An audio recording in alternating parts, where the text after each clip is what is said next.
O tipo 2 do Eneagrama tem duas ideias santas conectadas a ele. A ideia da vontade e da liberdade. Santa vontade e santa liberdade. Essas duas ideias se referem a aspectos dinâmicos do ser e da essência. Ao fato de que a existência ou o universo continuam se desdobrando continuamente. Tudo ainda está sendo feito. A criação não é algo que aconteceu lá atrás, ela está acontecendo agora. E tudo que acontece nesse momento, assim como no momento seguinte, assim como no seguinte, vem de uma vontade maior, uma vontade divina, que a gente pode chamar de vontade de Deus, se você tiver dificuldade com essa expressão, você pode entender que é só uma vontade superior. Ou seja, os acontecimentos da vida não são aleatórios e caóticos. Eles seguem determinados princípios, muito misteriosos. Exemplo, quem vai receber mais sofrimento, quem vai receber menos sofrimento? Quem vai ter mais chamados para fazer trabalho interior e quem vai ter menos chamados? Isso tudo vem dessa vontade superior. Aliás, a vontade superior também tem a ver com a definição de quem vai se sacrificar para que outras pessoas possam fazer o trabalho interior, não fazendo esse trabalho. Por exemplo, não tomar contato com coisas de autodesenvolvimento ao longo da vida, né? E Gurdjieff dizia que essas pessoas são muito nobres, porque, na verdade, é como se elas tivessem feito um pacto desde antes de servirem como alimento espiritual para aquelas poucas pessoas que vão se trabalhar e se desenvolver. Existem algumas coisas sobre como a criação funciona que são muito difíceis da nossa mente compreender. Por exemplo, o fato de que trabalho de autoconhecimento não é para todo mundo. No fundo, é para poucas pessoas. E a verdade mesmo é que se todo mundo fizesse isso, o mundo entraria em colapso. É só você conversar ao redor, né? As pessoas que começam a fazer isso querem todas virar professores de Eneagrama, coach, fazer outras coisas. O que aconteceria com o planeta, né? Se isso fosse assim? Né? E também a gente fica menos funcional em algumas coisas da vida, às vezes, quando a gente faz muito autodesenvolvimento. Porque os assuntos mais do dia a dia deixam de ser tão interessantes ou deixam de nos definir, né? Então, é uma vontade superior ou uma santa vontade que define quem vai e quem vai receber o chamado, quem não vai. Quem vai receber uma oferta de um caminho de consciência e quem não vai. E também quem vai receber um bendito sofrimento que vai fazer a pessoa sair da zona de conforto e começar a buscar e quem não vai. Então, mesmo os episódios mais difíceis passam por essa lógica não linear da vontade de nível superior, a santa vontade. É uma vontade maior. E quem compreende essa vontade maior, compreende o seguinte, que tudo que está acontecendo com cada pessoa agora, tudo que está sendo dado para cada pessoa nesse momento, seja de amor, seja de dor, é o que ela mais precisa para crescer. Então, quem sou eu para ir lá aliviar a pessoa se aquilo for um episódio de sofrimento? Eu seria muito arrogante se eu tentasse tirar a pessoa disso. E se eu tentar tirar, pode ser que eu esteja tirando a única possibilidade da pessoa se desenvolver. Então não compete a mim ficar julgando quem precisa do quê. Eu devo apenas reconhecer que existe uma sabedoria do universo que coloca as pessoas nos lugares certos para receber aquilo que elas mais precisam. E entendendo que a gente vive num plano de existência, num planeta que está muito longe da realidade e que tem muita dor, muito sofrimento. E esse é o nosso script de vida. As somas das histórias, assim, das dores que a gente contou ontem, não muda em grupo algum que a gente faz em qualquer lugar do planeta. Isso é definidor de onde a gente vive. Não é o nosso grupo, não. Né? Isso é a nossa realidade. Inclusive a quantidade de pessoas que nesse momento estão passando por miséria, por morte. Isso tudo obedece leis que eu não vou ficar falando nesse momento, que são leis muito sagradas. Né? O que eu estou dizendo não é uma visão fatalista ou que justifica as coisas ruins. Muito pelo contrário. A gente é mais e mais chamado a agir contra as adversidades, as injustiças. Inclusive numa visão moderna, que a espiritualidade mais avançada é uma espiritualidade mais militante. E também uma espiritualidade mais encarnada, como a gente acabou de ver num outro trabalho.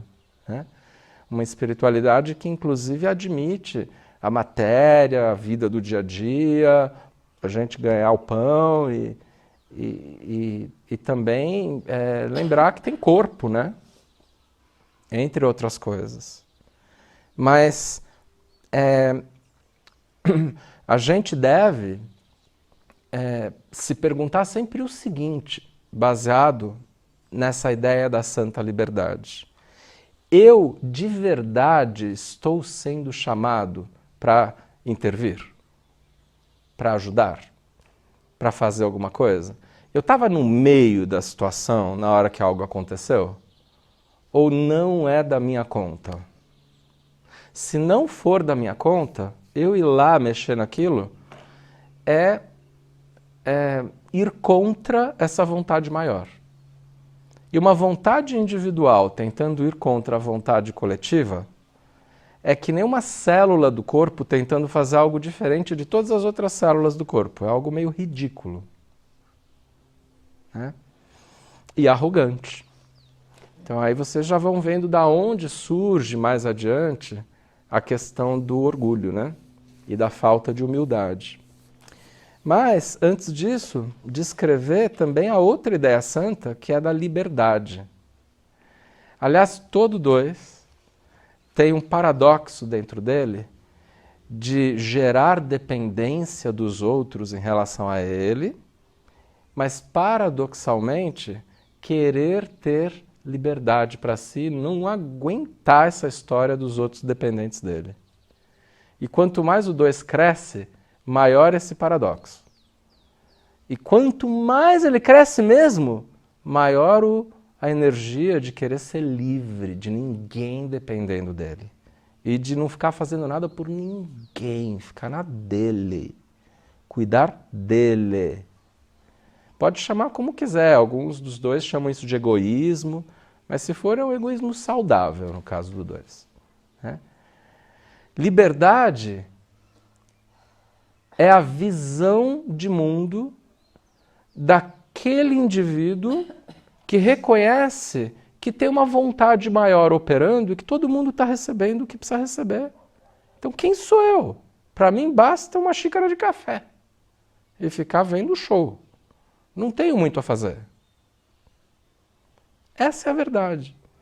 A gente tem que interferir menos. Tem outra regra espiritual que é a seguinte. O que você tem que fazer na vida tem que ser algo que está vindo meio fácil para você. Se está difícil, você tem que ficar dando murro em ponta de faca ou ficar abrindo portas demais que estão fechadas, é porque não é para fazer. Pode ser um projeto profissional, pode ser uma relação. Né? O que é muito difícil não é para acontecer. a gente precisa ver o que a vida já está encaminhando para a gente, e isso é a agenda do que deve ocorrer. Eu tenho apenas que parar de teimar. Isso a gente vai falar mais quando falar das ideias superiores do tipo 7.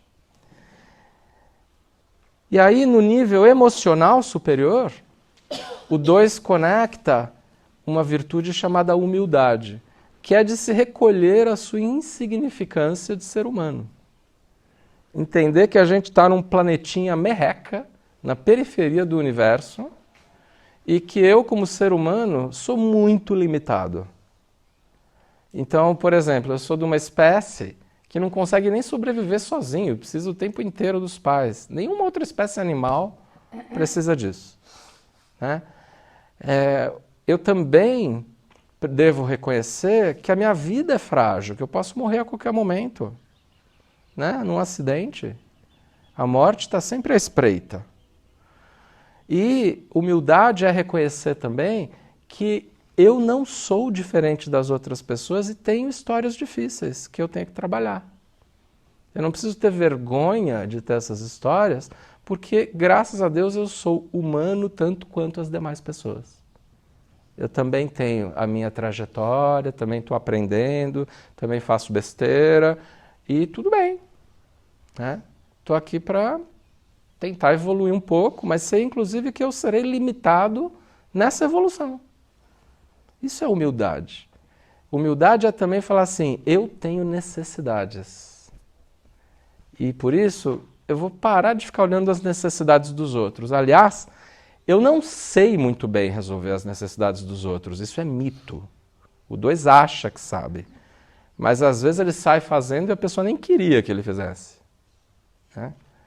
Tem uma proatividade excessiva nisso. E quando o 2 perde contato com a humildade, ele cai no orgulho. Que é, eu não tenho necessidades, você que tem e eu que tenho as soluções, né? Aliás, o que seria de você se eu não existisse? Ou então a falta de humildade dos 3 instintos. Por exemplo, o social do 2 vai ter um orgulho de ser importante em determinados grupos, em determinadas organizações, e de ser alguém que todo mundo olha como referência e que vai meio que controlar todos os acontecimentos. Vai ser alguém forte e poderoso. Esse é o orgulho do social. O orgulho do sexual é falar assim, nunca ninguém teve uma amante como eu. Né? Nunca ninguém... Sabe o Roberto Carlos? Roberto Carlos é um 2 sexual. Esse cara sou eu, né? Então, e assim, deixar uma marca em você, né?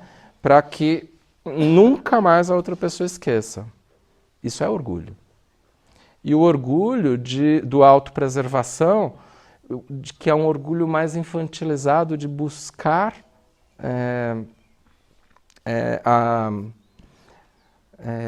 uma posição de ter regalias e ser intitulado como alguém que merece mais, que pode passar na frente na fila, que vai comer primeiro, por ser alguém que tem uma infantilidade. A criança, ela merece isso por ser criança. Mas aí um adulto que cresce tenta fazer isso, ele está tentando permanecer no universo da criança, né? Então tem diferentes formas pelas quais esse orgulho se manifesta. Mas o orgulho é sempre se achar mais do que verdadeiramente é. Tentar ser mais. No dia 5 do nosso retiro, a gente vai mostrar para vocês desconstrutores, que são técnicas específicas para alfinetar e murchar completamente a paixão do nosso tipo. É aquilo que a gente tem que fazer que a paixão vai mais odiar, que vai ser o mais difícil de tudo para se fazer, mas que se vocês toparem fazer, a gente garante para vocês que o crescimento vai ser a jato. E a gente vai ver o que são esses desconstrutores. Por exemplo, o desconstrutor do 2 sexual é se tornar profundamente não atraente. O do 2 social é se tornar muito assim, falho aos olhos dos outros, alguém que vai ser visto como fraco e alguém que vai ficar simplesmente seguindo o jeito das outras pessoas fazerem as coisas, né? Isso tudo são formas humildes de se, até inclusive às vezes se humilhar, né? E a palavra humilhar vem do mesmo radical da palavra humildade, humilhação, humildade e humus, que é a terra, né? Eu que viro cinzas depois de morrer, né? E a fixação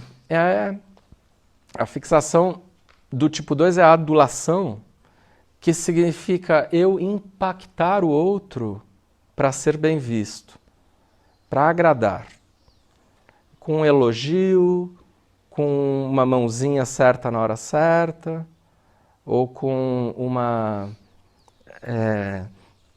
obediência maior do que os outros, né? Tem várias estratégias para o 2 adular, né? E o caminho de crescimento do 2 é de olhar mais para si mesmo, fazer menos pelo outro, né? Identificar quais são suas próprias necessidades, comunicá-las, né? Falar das suas dores, e aí colocar limite, falar assim, não para os outros. E falar assim, agora é o meu tempo. Reclamar de volta a sua individualidade, né? E buscar a liberdade, tanto para si mesmo quanto para o outro. Um grande presente que às vezes a gente pode dar para o outro é a liberdade que o outro pode ter de mim. De eu não ficar insistentemente tentando controlar a vida do outro. Uma relação, por exemplo, íntima, ideal, é uma relação que um não precisa do outro. A gente apenas opta por querer estar junto, compartilhando um estado de felicidade que a gente já tem com a gente mesmo, né? E isso, para fazer algo assim, é preciso muita humildade.